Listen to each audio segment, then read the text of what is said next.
Welcome back to Popcorn for Dinner, folks. This is Jeff. And Kelly. This week we are talking. Oh man, this week, so it wound up kind of going the opposite of what I had originally intended for this week. But like we went a little haywire. Yeah, like trying to be like slightly thematically relevant to the time when it comes out. Like last week is like, yeah, last week it was the election, so. You do Black Sheep, which has the whole election plot line to it. So it's like, all right. And so this week, it's like, all right, this week it's Veterans Day. And it's like, oh, okay. So you got a lot of ways you can go. Yeah. So you can go, I mean, if we're sticking by the whole, like, at least one of us has to have not seen it. Right. We could have gone Zero Dark 30 because I hadn't seen it and you have. Or we could have done like Hurt Locker. I've seen, you have not. Right. You know, that's just so fucking heavy. Yeah. You know what I mean? It's like as great as, I mean, that I can attest as the Hurt Locker is, and as great as you say that Zero Dark 30 is, it's like, okay, that's wonderful, but that's a bit dour. Yeah. You know? So you got to go a little more lighthearted with it. And there are other ones that we could have watched. Like, I'm not trying to make excuses for why this one was chosen. But it really hit that sweet spot that Black Sheep did, where it was like mid-90s movie that was on like, you know, MTV or other like channels like that all the time, you know, super cheap syndication, whatever, so they can just put it on in the middle of the day, you know, and not care. So it's something that, like, you know, hanging out all summer as a kid and being like, oh, what's on TV? Oh, it's In the Army Now with Pauly Shore. And Andy Dick. What a charming duo. Like, it really hit me when it started, where it was just like, you know, I have these vaguely positive memories of the movie. Not in a sense where it was like, I was a gigantic Weasel fan. I was all about the Weasel and wheezing the Nas and whatever the fuck it is he says. I really wasn't. It was just like a relatively like lighthearted, goofy comedy that was just always on. Yeah. So it was like, all right. So eventually it just sort of became like a comfort thing of like, yeah, sit and watch that movie. And I will admit, I feel like if we do a movie that is like just unanimously horrible, right, that we should point out any good things, like any little silver lining bits. Maybe we can like keep it for the end after we talk about all the horribleness. We can lay down like, oh, there's a couple of things. But yeah, in the Army Now. Okay, what is your like familiarity with Pauly Shore? Biodome, and that's it? As far as I can recall, yes. Okay. This was dead center of his movie career. Where it was like he was in Encino Man with Sean Astin and Brendan Fraser. Okay. Where Brendan Fraser is a caveman that they find in the backyard. We should probably watch that one. Okay. And then, but he was sort of like the third character. It was like Sean Astin, Brendan Fraser, and then Pauly Shore was there. And then he did a movie called Son-in-Law, where he was like the main guy, and he's like goofy weasel city kid going to a farm, like with a girl that he knows from college. Like she goes back home for the holidays or some shit. And he's just being the weasel again and all that. Right. And then this movie tanked it for him. Not that those movies were like particularly huge. Right. But this one, his agents warned him, like, when they cut off your hair, like 20 minutes into the movie, you lose like 90% of what your character is with the like goofy ass long hair that he always had. Yeah. And I find it so funny because like as soon as it happened, like when they shave his head, they turn him around, you see him. And I was like, he's like 10% more likable now. Oh yeah. Immediate, just by getting rid of the hair. Yeah. Like, and having him just look like a normal human being. Because in those opening scenes when they're at the video store and they're working and stuff, like he looks like he smells. One of my notes, my first note is I instantly hate bones. Yeah. Characters are horrible and misogynistic immediately. Yeah. That was my first note. To anyone who hasn't had the misfortune of seeing this, the whole plot of the movie is that Pauly Shore and Andy Dick, the worst combo like comedy duo you could get, and most annoying. Yeah, just like from both of them, neither of them can be like the rational normal guy. They're both horrible. But they get fired from their video store job where they're terrible salesmen, and they decide to join the Army Reserves to make money, thinking they'll never get called up to action. Right. And then they get called into action, Yeah. essentially. They go for water purification, thinking, how hard is it? Yeah, and they then get called to Libya or Chad. They go to Chad because the Libyans are attacking, and that whole thing, putting Pauly Shore in the Middle East is the worst idea. It's really bad. Later in the movie, it gets really bad. Right towards the end, it's not horribly racist at first, and then it slowly just becomes like, oh my god. But it runs the gamut, though. Like, racist isn't all it is. It's also extremely misogynistic. I mean, that was already mentioned, right? Immediately you see that's what their characters are. Yeah, they're horrible. They're slimy. They're just the fucking worst. And I don't get it. Like, as a kid, obviously, he's just making silly noises, so you laugh at it. Whatever. I'm not even gonna like try to explain why it's applicable to kids, because kids are fucking stupid. Yeah, but I just literally can't imagine this guy having a fan base for this character. Yeah. Like, this weasel character, like, it's so repellent. It's trying to make you not watch the movie. You know what I mean? Like, you're just like, oh, okay. After his first couple lines of dialogue, you're like, I don't want to see this guy ever again. And this is the lead. He's going to be in every scene. Yeah. He is not a person that I would ever want to hang out around. At all. Like, not even like, oh, he's that guy. He sometimes comes by. He's okay in small doses. It would be like, if that guy's coming, I'm not going. Yeah. Like, I'm out. Yeah. He's just the worst. I do have a neutral note about not good the movie. Nor bad. Yes. Just an observation. Yes, the guy that plays the recruiting officer is the dad of Conrad on The Resident, which is one of my hospital shows. Nice. Yeah. That's funny.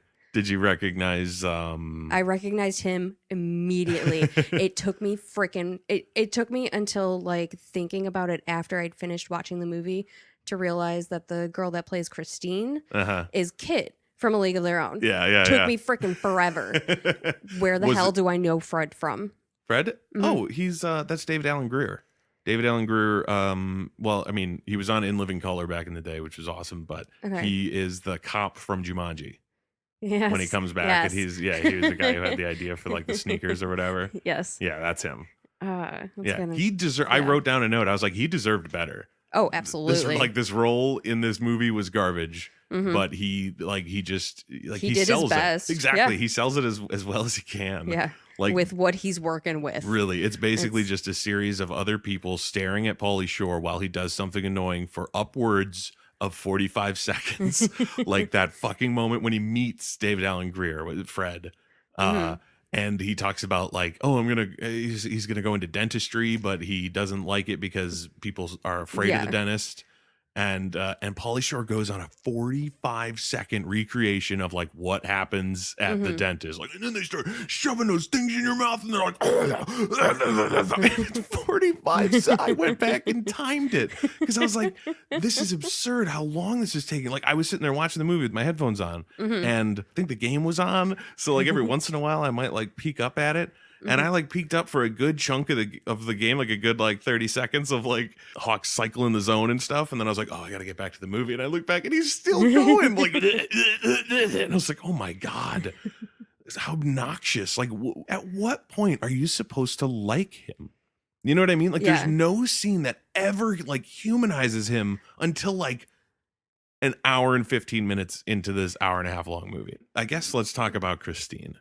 Okay. When you're introduced, it's like she's like the sort of like tomboy tough girl who's like, the only reason I'm in water purification is because that crap about women can't serve in the. No, that's the only reason she's in the reserves is because women can't serve like active duty or whatever. Right.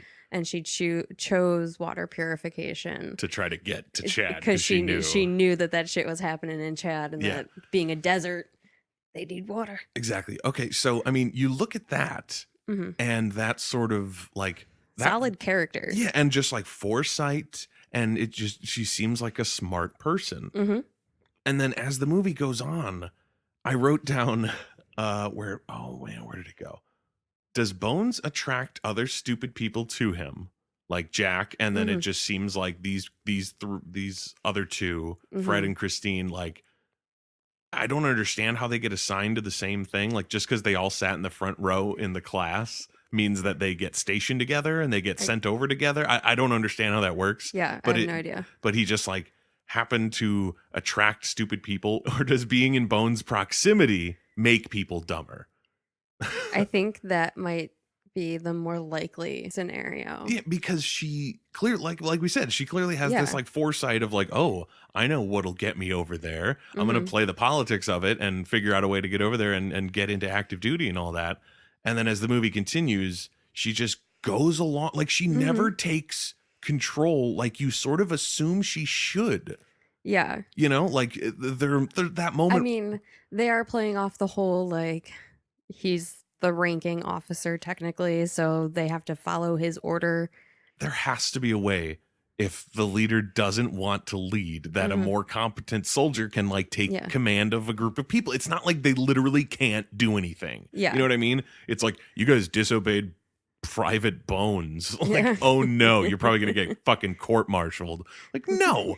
If it gets you out of the desert, nobody's going to give a shit what the orders were. It just seemed really dumb, and I just kind of hated it that she never like took charge. Yeah. She absolutely should have. And then later in the movie, she made me really sad. Oh. You know that when they get captured by the Libyans and they're in that prison, and Pauly Shore is like digging out the bar so they can escape. Yeah. And she comes up and talks to him, and they have kind of like a heart to heart. He says something about like, you're weird, and she's like, yeah, a lot of men call me that. And then he says something about her being scary, and she like says it again, like, yeah, a lot of men call me that. And I was like, oh, I feel so bad that she's getting sucked in with Bones. Yeah. You know, like she doesn't deserve. You deserve better, Christine. Oh my God. And then Andy fucking Dick in this movie. Like if he wasn't such a piece of shit in real life, I would have assumed it was just like really good acting of a really annoying character. Yeah. But it really just felt really natural for him to play such a fucking like skis-ball pervert douchebag. Like he didn't have to act. He just had to say the lines. Yeah, he just had to read the lines like, oh yeah, I was probably thinking that anyway. Like, oh, he was such a fucking horrible character. And that the moment that really killed me, like, okay, so you're getting misogynistic, you're getting racist. We'll get to racist a little bit later. But then you get that one super 90s transphobic moment too, when when Andy Dick is being horrible and in front of Christine, and not even just like in front of her, but like they're sitting in that little like almost semicircle. It's like him, then her, then Bones, and he's arguing with Bones like right in front of her about how I saw her first. And it was just like, oh, dude, that is what? And then he's like, just like I saw this other person first. And he like remembers the names, which is really fucking creepy, where he's like, he remembers all these women that he saw first, but Bones got her. And he's getting all pissed off about it. And then the one line where he says like, and that one girl who wound up being a guy, I saw that thing first. And it's just like, oh my God, movie. Holy shit. So this is bad. Oh man. Like it was one of those things like whenever you hear some jackass talk about like, you know, this politically correct world is ruining stuff like comedy where you can't say things that, you know, because someone might be offended. And it's like, those are the kind of jokes they're always talking about. Yeah. Those kind of like super shitty jokes. It's like, it's not even subjectively shitty. It's like you're being a bad person by laughing at these jokes or writing these jokes or, you know, just having anything to do with it. It's bad. Yeah. It was the 90s. It was a different time. The people had a sense of humor then. Like, no, they didn't have a voice to tell you how fucked up it was. Yeah. That was the difference. Oh, man. And then there was another, And then, okay, so we had, it was misogynistic, it was racist, it was transphobic, and super homophobic. Oh, yeah. Most proudly demonstrated in that one fucking scene before they go to Chad. Yeah, where they say that they're special friends. Yeah. And the general or the sergeant or whoever tells him to kiss him to like prove it. and they can't. Yeah. I was like, there's literally nothing more 90s Pauly Shore than being unable to kiss another man, your best friend, Yeah. in order to get out of going to war. Mm-hmm. Like, it's not even a case of just like, if you kiss me, then this shopkeep won't know we, shoplifted something. It's not like a super low stakes thing where it's like, just do it. And it's like, oh, I don't want to do. That's gross. Like, just fucking give the candy back. Yeah. In this case, it's like, no, dude, I don't want to kiss you. Let's just fucking go to war. Yeah. Like, what? It's like, I mean, I would kiss anyone to not go to war. It's like, you'd think that the problem would be them like faking being gay. You think that would be like the insensitive part of the joke. And it's like, no, I get it. If that could get you out of it, I would totally do it. Oh, yeah. 100%. So it's like, it's the fact that it's like literally cannot even bring yourself to touch your lips to another person's lips for like 3 seconds to make it convincing. Oh, yeah. To not go to war. And apparently that was supposed to be like a fucking belly laugh moment in the movie when he's like, is it hot in Chad? Like, get it? He totally gave up because he couldn't possibly kiss another man. Yeah. Jesus fucking Christ movie.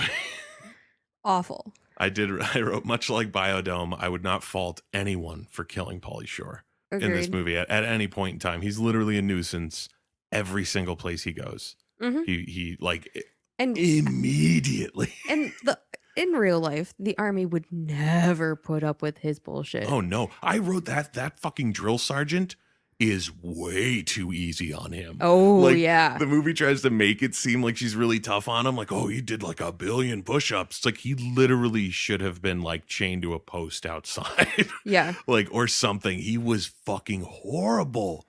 I felt like he broke the fourth wall at one point. Yeah, I noticed that too. I forget what the line was, but yeah, he just straight up looked at the camera. Like, and I was like, what? My note was break the fourth wall. Really? Okay. Yeah. It's so weird how like it's not the specifics of that movie that I remembered. Mm-hmm. Like when they happened, I was like, oh yeah. Mm-hmm. But it was just the general like feel of the whole thing. Like as soon as the music kicked in, that like marching, military, but also silly 90s movie theme, I was just like, oh, holy fuck. Yeah, that's right. This movie. And then it was all downhill from those opening notes. It was just like, oh yeah. And then I was like, oh God, yeah, that's right. All of the rest of the movie. I forgot about that part. What in God's name did Gabriella see in Bones? That beautiful woman who like impeccably dressed and clearly like brilliant compared to him, at least. Yeah. Like there is nothing. There's nothing there. I have no idea. Like that was one of my notes also. Why is she with him? It makes it's just like when you look at comedy in general over the years, especially like sitcom comedy, but whatever. It's like there's always the schlub who gets with someone who's like way hotter than him. Right. Like pretty much top to bottom. Yeah. One could argue that Jason Segel and what's her name? Forgetting Sarah Marshall. No. Kristen Bell. Kristen Bell, yeah. In that movie, one could say that like she is out of his league. He's not an ugly guy, but she's Kristen Bell. Yeah. So it's like you can almost say that she's out of his league, but it's not. It doesn't seem ridiculous because he has a personality, and he has a character, and there's like a connection, in some way. But in this movie, it's just like she's insanely out of his league, and also he's horrible all the time. Yeah. And there's nothing in there that like he must have a 12-inch dick. I mean there's a scene in his underwear and it doesn't seem like it. Yeah, this is true. But there's a scene of him in his underwear. Like that's all you have to say to be like, don't ever watch this movie. Yeah. I love that they get captured by Libyans and for no reason they are brought in front of like the president of Libya. Whoever that dude was in that office, I have no clue. Like, I guess he was just in charge of that base. Yeah, the ranking officer on base. But he seemed like he was just dressed in like a suit, like he wasn't like a general. So it was like, are you literally the president? Like, why were they brought in front of you? And then he tells them the chemical weapon plan. Yeah.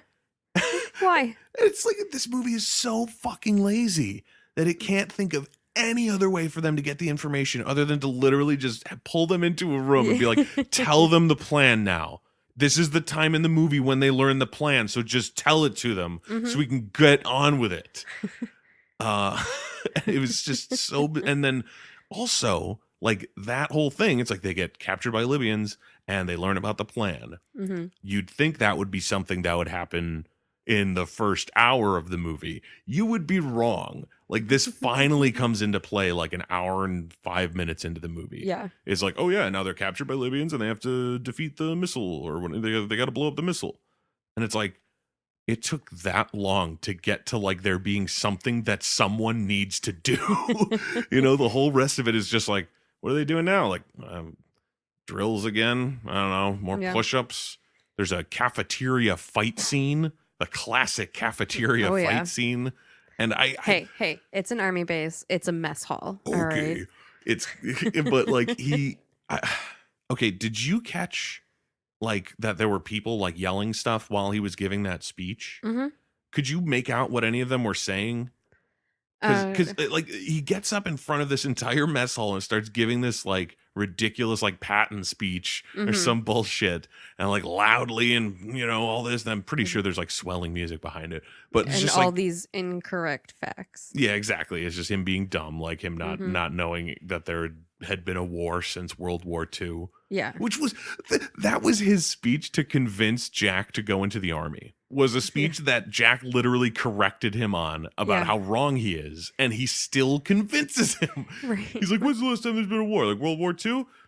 50 years ago or whatever? And he's like, no. Like Vietnam, the Korean War, Desert Storm. He literally mentions the conflict that is like the most recent and like dangerous to them specifically. Oh, yeah. And still he goes along with the plan because he's like, what about like the money for our store? Yeah. And it's like this dumbass store idea that's like going into business with Bones is just bad.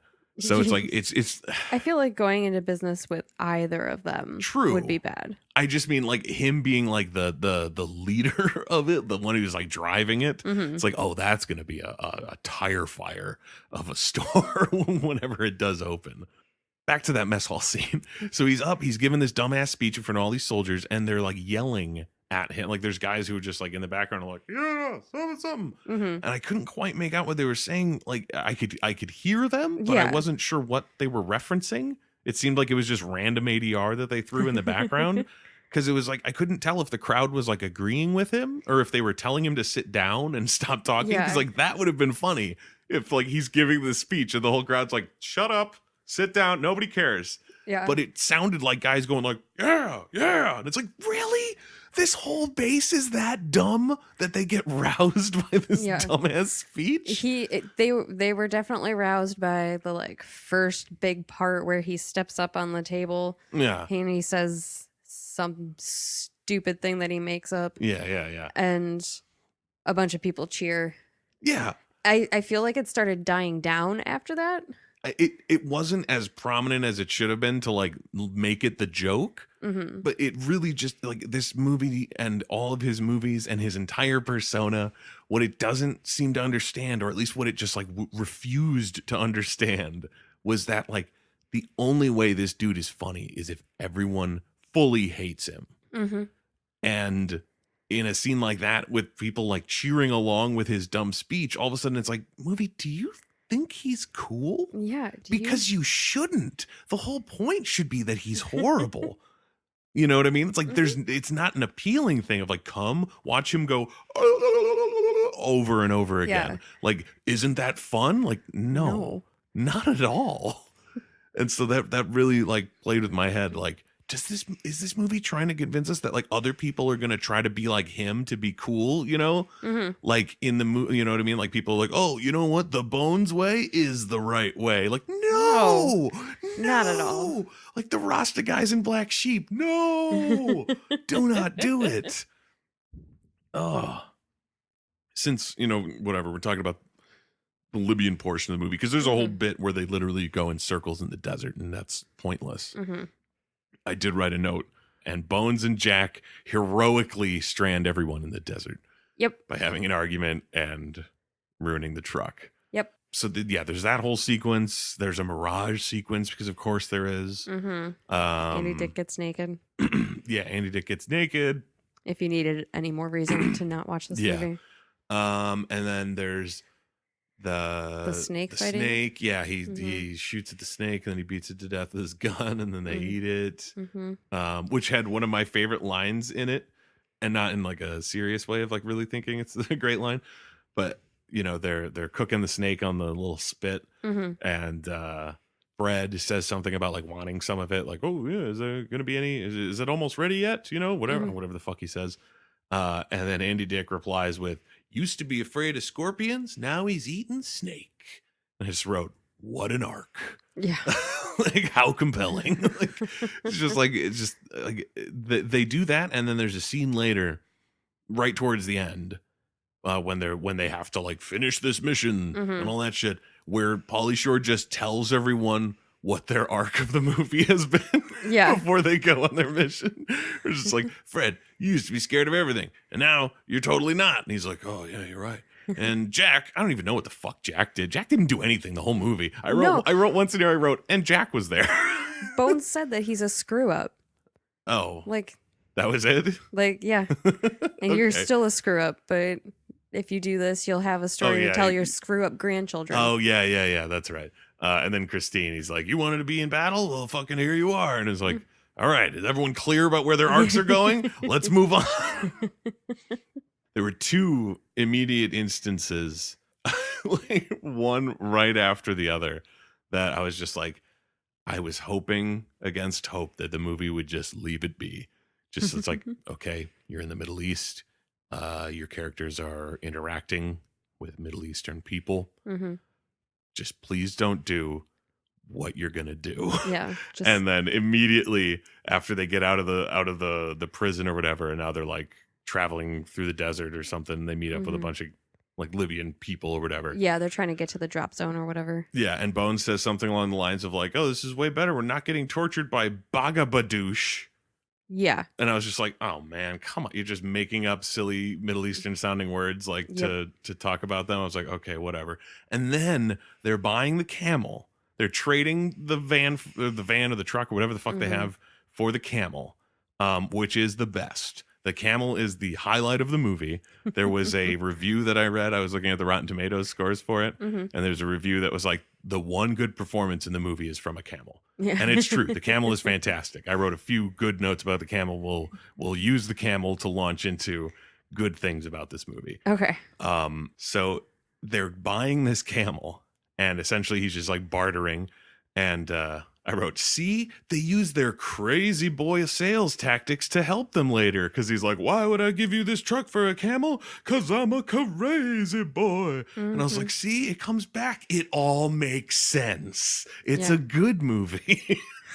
You know, like it's just so like just jam that in there so that opening sequence doesn't seem so fucking ridiculous. It's like it still does. But his like sales pitch to the guys about why the truck would be so great is that you can play your Buddha Buddha Buddha music. And I was like, dude, oh my God. Like it shouldn't be surprising, but it's still, it's disappointing. It is like, I'm not overly sensitive to these sorts of things. You know what I mean? It's not like something where it's like, I'm going to clutch my pearls about it, but it's like going back and watching a movie from this long ago now and just seeing how fucking far down, and like, yeah, it's a horrible movie anyway. Yeah. You know what I mean? It's not like people in the 90s were like, did you fucking see In the Army Now is the best movie of that year? Like people thought it sucked back then too. The problem is that the reasons that they thought it sucked had nothing to do with how racist and homophobic and misogynistic it is. You know what I mean? And transphobic. Yeah, exactly. It's like, okay, it had all those terrible things in it, but that's not why you didn't like it. You didn't like it because he wasn't weaselly enough. Yeah. You know what I mean? You could give a fuck about the Buddha Buddha music line. You know what I mean? It's fucking ridiculous. So the whole thing at the end there, it's like they're just trying to get back to the base. They got lost in the desert, and now they finally like have contact with someone, and they're like, okay, well, you guys actually need to like pull off the mission. Yeah, you're the only team nearby that can do it. Yeah, it's like you're the only ones with the stuff to be able to actually do it. So it's like, all right, so they have to They have to use the laser to aim it at the base so that the airstrike can come in and blow it up. Right. So I'm not even going to get into. Well, I mean, I'm about to talk about it, but like the logistics of that army plan. You know, like I don't understand it at all. It seemed like they contradicted themselves, where they were like, you just have to paint it with the laser, and then you can be miles away. Yeah. And it's like, okay, cool. And then they get there and they aim the laser at it. And he's like, you have to hold that laser there for 7 minutes until the base is destroyed. Like, you said I could be miles away. Yeah. Did you assume I was going to aim the laser from miles away? Yeah. Like, that seems you shouldn't assume inaccurate. anything. Yeah, that's exactly. He knows Bones, too. The guy who's leading the mission was his first sergeant. Yeah. So it's like he understands what a dipshit this guy is, and he's trusting him to do this. Yeah. And it's just like nobody learns. Nobody ever like heeds the warning that is Bones's life. Yeah. Of like, do not trust this person ever. Everyone trusts him, and it's the wrong choice. So then they start getting shot at by Libyans. They pull the laser off of the base. Oh, Fred gets like he gets like shot at, ricochet, something, whatever, something not dangerous, but it spooks him. And he drops it, and it aims at Bones, and then they aim it somewhere else, and then the bombs drop, and they completely miss the base. Yeah, it's just aimed like off in the desert. Yeah, and then so the like chemical warhead thing is like starting to go, and they're like, "Hey, we need a backup airstrike." And they're like, "Oh, the backup will be there in 3 minutes." Which I was like, the first strike took 7. Yeah. And he said that the backups were being rerouted. So it's like they weren't on route. They were going somewhere else. So it's like, so it takes 7 minutes to get the first strike, but the backup strike is right over there. Like, why weren't they the first strike? So now they have to blow it up themselves. Yeah. And it's obviously going to be impossible to perfectly separate good and bad at the end here. So I'll say at the very least, that very end where he blows it up with the rocket and they save the day. The one good thing about it, it's like the one good payoff gag, in my opinion, where we're at the beginning of basic training, he's got the rocket launcher and he's got it aimed backwards. So it's like, so you know, and then she turns it around for him and it's like, this is the right direction. So you know it's going to come back. But she points to the picture. So this is for privates like you. So you know that like has to happen essentially. And it, for some reason, at least for me, it still works. Firing it backwards, like, especially just because he's so jazzed about it. Like, he's like, oh, I forget what he says, but he yells like some like catchphrase, like, oh yeah, and hits the button. It just shoots out backwards and blows up. And the shot of it blowing up, I was almost certain was just the first explosion from the bombing sequence earlier. It looked like the exact same shot, and then they just took the first and then cut. Like, oh, that's all. See, totally different explosion. I also wrote a note about that moment. And it was just that I rolled my eyes at it. Oh, the backwards? Yeah. Like, of course. Yeah, exactly. Of course. Some reason, though, I always smile at it. I did. I will say, though, a little bit earlier before that, I expected once they ditched the camel, I expected the camel to get hit by one of the dune buggy things. Like, because they're just showing the camel running. Oh, yeah. He's just like, he's just hoofing it. Yeah, and then they're showing the dune buggies, and I'm like, oh, so there's gonna be like an accident with the camel. Like, okay. I think it was supposed to be that the camel was following. Gotcha. I think that's what was going on. It's like they're going super fast, so the camel has to take time to catch up to them. Gotcha. And then he comes back and he saves the day by hitting that Libyan guy and then standing on him. Yeah. Which I wrote action rescue camel. Like, I wish that was an action figure you could buy. The action rescue camel from in the army now. Yeah. One bit of Pauly Shore being a douchebag that I felt like worked, especially because it's just so honest, was when he's trying to figure out how to use the rocket launcher at the end. Yeah. And he's like reading the things. And the first sergeant is like, Private, what are you doing? And he just picks it up and just goes, shut up. He's like, what did you say? He's like, shut up, I'm not good with directions. Like, that's actually a really good game. Like, I'm trying to save us here. Yeah, just please. I'm bad with directions. So that was great. And I realized it somewhat contradicted a line earlier in the movie that I wrote down where when he gets the note that Gabriella dumped him, And everyone's all like, "Oh, Bones, we're so sorry." And he says, "Fortunately, I'm too shallow to stay bummed for too long." And I was like, that's the most honest thing he says in this whole movie. Yep. Like he's finally a little bit like self-conscious of himself Yeah. about like, "Oh wow, well, at least I'll be okay." Because I don't care about anyone or anything. Yeah. Oh, also, I wrote down Pauly Shore cinematic universe. Because when Brendan Fraser shows up in the lunch hall scene, very briefly, did you notice that? No. Yeah, Brendan Fraser. He's the first guy who comes up to them when they're sitting at the table, and he's like, "Don't eat the chicken; it tastes like frog." And he takes it from them. Oh. That's Brendan Fraser.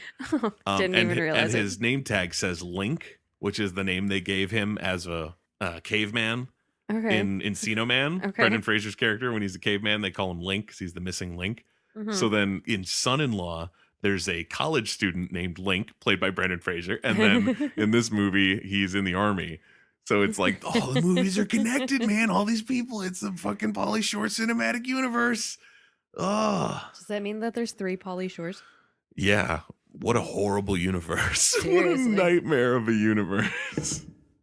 I did not relate to a character more than when Christine leans over to Bones and says, "I'm going to have to kill your friend."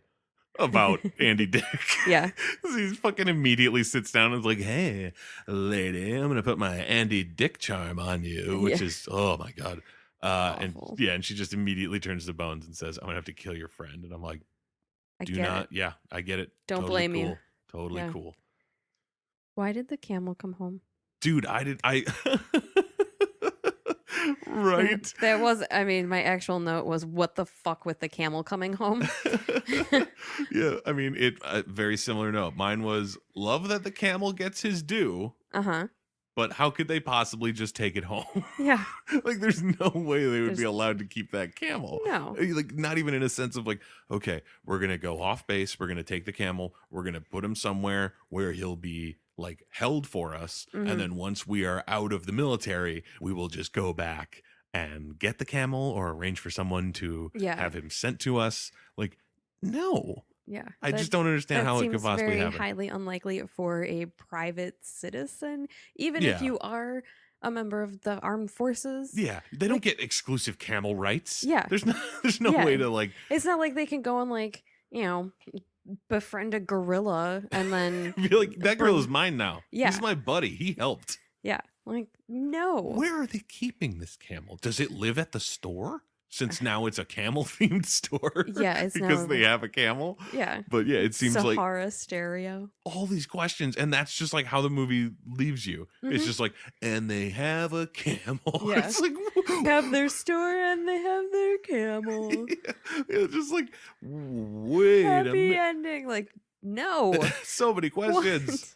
What? I thought it was particularly shitty the way that everybody, like including Christine, played with Freddy's fears of stuff. I agree. Like, oh, we're gonna plant something in his bunk since he's deathly horrified of scorpions. Like, I get that fucking in like the military, there's gonna be hazing, and if you can't take it, blah blah blah blah blah. Mhm. But you guys are friends. Like, you know, Yeah. this should be the scenario where you're not getting bullied, is because Yeah. you're with the people that like you and you like as well. Yeah. And they're still like, let's fuck with them. And then 'Cause later, it's like camp. yeah, and then fucking later, the classic yelling at someone to fix all their chronic fears method of therapy. Uh-huh. When he literally, Bones just like stands up and like slaps him and is just like, you shouldn't be afraid of things. It's dumb to be afraid, so just stop. And then he's like, thank you. I needed that. Like, fuck you, movie. Yeah. What the That's fuck not was how that? that works. That was ridiculous. Like, oh my God. Movie. Everything that this movie thinks about the world is horrible. Like, this movie is Yeah. that like racist guy down the street that you avoid and you don't talk to. And Yeah. it's like, you know, he's just set in his ways from back when. And it's like, his ways suck. Yeah. And nobody should talk to him. Just like nobody should fucking watch this movie. Yes. That's really the long and short of it. That's gonna have to wrap it up for this. Yeah. I could complain about Pauly Shore for like 4 hours, so we're just gonna have to. Yeah, we I'm just giving have to, myself the wrap up signal. We got to cut it here. We're done. So that's gonna be it for popcorn for dinner. This is Jeff. And Kelly.